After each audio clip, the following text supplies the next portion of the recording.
Bismillahirrahmanirrahim. Assalamualaikum warahmatullahi wabarakatuh. Selamat pagi anak-anak semua. Semoga kita semua dalam keadaan sehat tanpa suatu masalah apapun. Semoga kita juga selalu disehatkan dan selalu semangat menjalani aktivitas sehari-hari.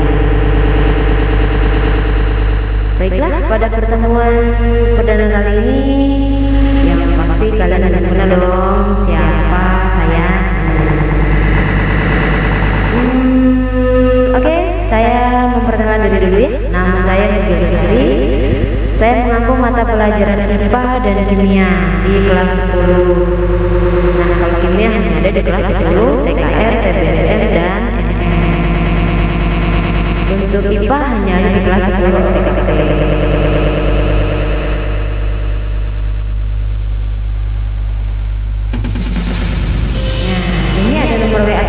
Silakan kalian catat. Barangkali suatu saat kalian butuh informasi mengenai bahan pembelajaran atau apa yang belum kalian pahami tentang penjelasan kali ini, silakan bisa lanjut via WA. Nah, saya mengampu mata pelajaran kimia. Bab yang pertama kita pelajari adalah peran kimia dalam kehidupan. Mungkin kalian baru pertama kali mendengar istilah kimia yang secara resmi kalian pelajari. Kalau di SMP mungkin hanya sekilas perkenalan atau hanya pengetahuan sekilas saja. Nah, sekarang kita akan belajar lebih mendalam mengenai kimia dan perannya dalam kehidupan.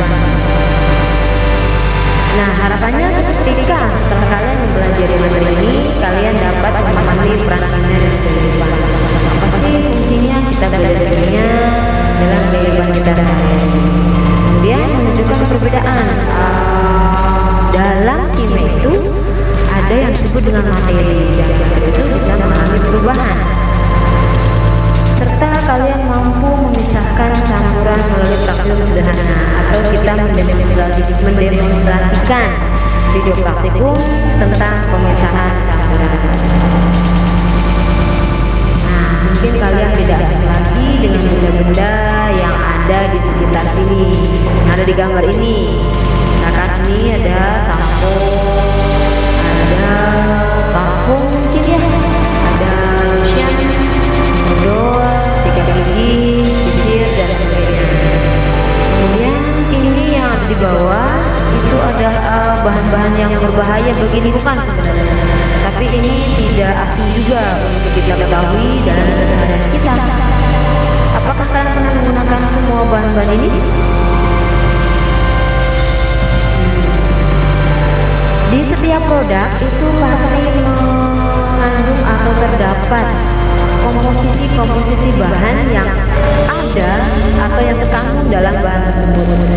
Nah, bahan-bahan itu pasti di dalamnya mengandung bahan-bahan kimia sebagai komposisinya atau sebagai zat penyusunnya.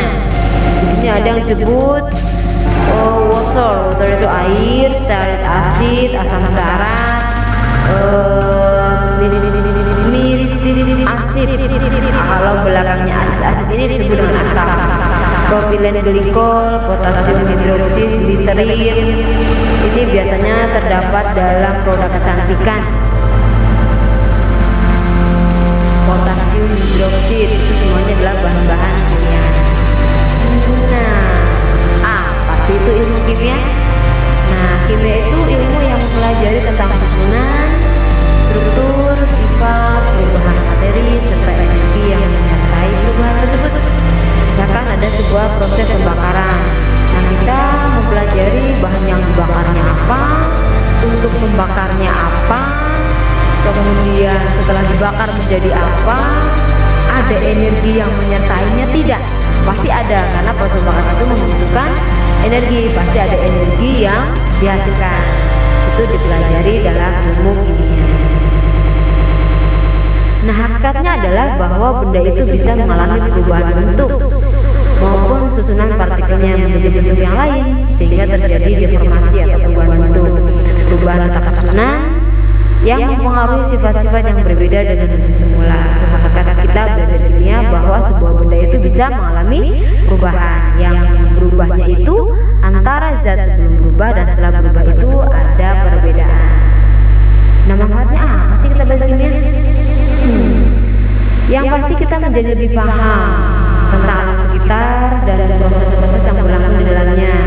Misalkan kita bernafas, kenapa sih kita harus bernafas? Apa sih yang terjadi dalam proses pernafasan? Terus makan, kenapa kita harus makan? Kalau tidak makan bagaimana? Setelah kita makan, apa yang terjadi dalam tubuh kita setelah kita mengkonsumsi sebuah makanan atau minuman? Apa sih efeknya? Nah, itu dipelajari dalam kimia. Setelah kita belajar ini, kita jadi tahu, oh ternyata kalau makan tidak hanya membuat kita kenyang, tapi lebih dari itu. Dengan kita mengkonsumsi makanan, ada sari makanan yang diserap oleh sel-sel dalam tubuh kita, yang kemudian diserap oleh usus dan diedarkan ke seluruh tubuh, sehingga kita bisa beraktivitas, bisa berpikir, bisa berjalan, bisa menulis, bisa melihat, bisa berpikir, bisa mengolah. Itu dengan makan.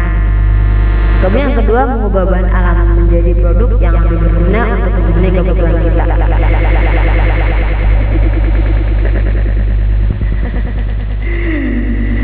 Misalkan ada bahan alam yang kalian ketahui sehari-hari, misalkan ada di sekitar rumah, ini bahan apa sih, bisa digunakan atau tidak? Misalkan plastik, kalian telah menggunakan plastik, kemudian dibuang, ini masih bisa digunakan atau tidak? Kita bisa memanfaatkan dengan bijak ketika kita mengetahui ilmu kimianya. Misalkan beberapa itu bermacam-macam pakai, ada yang bisa dipakai berulang-ulang, ada yang tahan panas, ada yang tidak tahan panas, itu ada yang. Nah, hubungan ilmu kimia ini ternyata sangat kompleks, sangat penting, karena berhubungan dengan banyak sekali cabang keilmuan, seperti kedokteran. Pasti di dalam dunia kedokteran kita mengenal istilah pemeriksaan atau obat itu kan atas bahan-bahan. Kemudian neurologi, ilmu saraf, itu juga memerlukan ilmu kimia. Kemudian psikologi juga apa hubungannya dengan kimia? Mungkin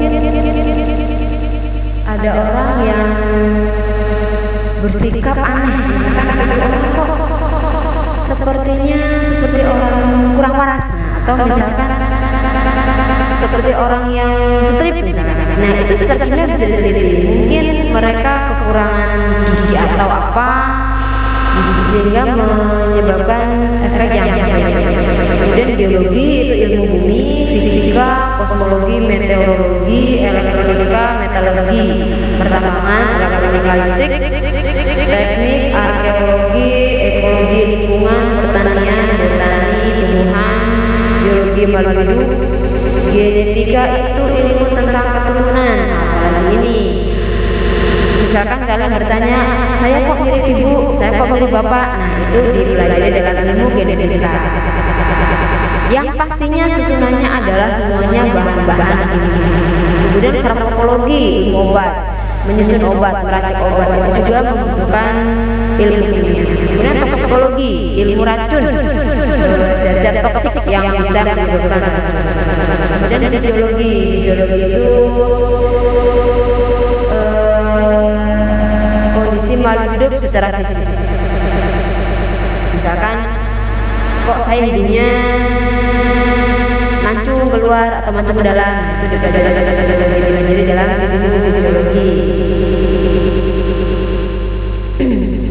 Perkembangan ilmu kimia sangat pesat ya. Sekitar tahun 3500 sebelum Masehi itu sudah terjadi reaksi-reaksi kimia dalam proses pembuatan piramid misalkan.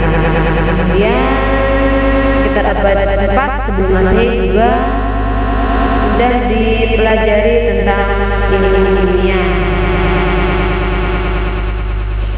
Nah, dengan kita kita belajar ilmu kimia, ternyata kita juga memiliki dampak atau ada yang disebut dengan efek. Di berbagai macam bidang. Yang pertama di bidang pertanian, apa dampaknya? Nah, dampak positif adalah di bidang pertanian bisa meningkatkan produktivitas bahan pangan. Bahkan zaman dahulu itu menanam padi hanya setahun sekali.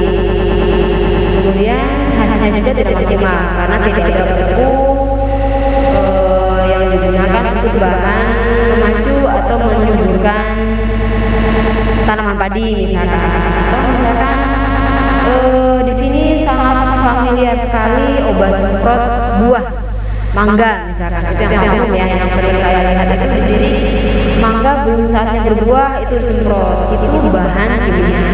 Itu dampak positifnya, tapi juga pasti menimbulkan dampak yang negatif pula. Nanti kita bahas.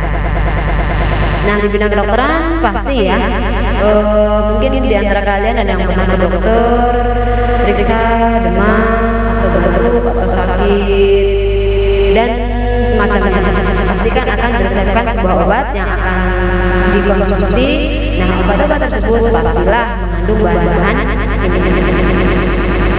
Nah, di bidang biologi mungkin ditemukan sebuah benda kuno yang kita ingin tahu umurnya, usianya berapa ratus tahun, sudah berapa abad. Itu kita hitung dengan ilmu kimia. Bidang industri sangat membantu sekali ilmu kimia ini berkembang. Contohnya ini adalah kain dengan berbagai macam motif warna, ini dikembangkan dengan ilmu kimia. Kemudian pembentukan paralon, pembuatan paralon ini juga menggunakan ilmu kimia. Kemudian semen, dan ini adalah tumbler atau gelas plastik ya. Ini juga menggunakan perhitungan ilmu kimia. Bidang arkeologi atau penentuan umur fosil, bidang benda-benda kuno. Misalkan ditemukan sebuah tulang, bangkai tulang binatang apa gitu yang belum diketahui jenis binatangnya apa, kemudian diteliti dengan ilmu kimia, kemudian baru bisa disimpulkan bahwa binatang tersebut masuk ke dalam golongan apa. Bidang kecantikan juga pasti ya, terutama yang perempuan tidak asing lagi dengan kosmetik. Namun saya pesan hati-hati karena banyak kosmetik yang ternyata tidak aman kita pakai, apalagi yang sudah pasti harganya jauh di bawah harga pasar. Misalkan harga 30.000 sudah dapat paketan krim pemutih, bedak, lipstik, blush on dan sebagainya. Itu jangan langsung percaya bahwa itu adalah produk yang aman, walaupun ada stiker label aman, halal dan sebagainya. Tapi kalau harganya tidak masuk akal, jangan kalian pakai karena dampaknya sangat mengerikan dibandingkan manfaatnya. Mungkin kalau yang suka menggunakan pemutih, saya pengen putih Nah, pikirkan kalau kita jadi putih itu jadi bagaimana? Muka putih tangan hitam juga kan tidak lucu ya. Atau misalkan muka putih tangan coklat dan lebih gelap, itu sangat tidak elok menurut saya. Jadi tampil apa adanya, menggunakan kosmetik yang sewajarnya, tidak usah merubah warna, merubah bentuk dan sejenisnya. Pakailah kosmetik dengan bijak. Minimal kalau kalian ingin tampil fresh, Bu, biar segar Bu, nggak apa-apa lah pakai bedak. Tapi bedak bayi juga sudah tidak perlu dengan blush on, eyeshadow dan sebagainya. Kecuali kalian ingin datang ke pesta, ingin kondangan, itu lain masalah. Kalau ke sekolah sangat tidak dianjurkan, bahkan dilarang untuk menggunakan kosmetik ya. Dan saya pesan lagi, tolong untuk pemutih-pemutih sangatlah dijauhi, dihindari. Jangan pernah pakai yang disebut dengan pemutih karena efeknya sangat berbahaya. Minimal adalah iritasi, dan yang paling membahayakan adalah kanker. Karena ketika kita menggunakan kosmetik, zat kimia tersebut akan masuk meresap ke dalam kulit yang bisa beredar ke seluruh tubuh. yang kita tidak tahu zat itu akan mengendap di mana. Kalau dalam organ tubuh bisa mengganggu kerja organ tubuh. Misalkan ada di kulit menonjol, lama-lama menumpuk dan bisa menyebabkan kanker kulit. Kemudian mengendap di saluran kencing, dia akan mengganggu proses pembuangan dalam bentuk air seni atau mampet. Nah, coba kalian bayangkan kalian tidak bisa buang air kecil. Apa tindakannya? Pasti dioperasi. Mau? Nah, kalau tidak mau maka kalian harus menghindari bahan-bahan kosmetik yang berbahaya. Paham ya? Karena kalian masih muda, baru kelas 10 SMK, sangat tidak diperlukan atau belum dibutuhkan kalian menggunakan bahan-bahan kosmetik.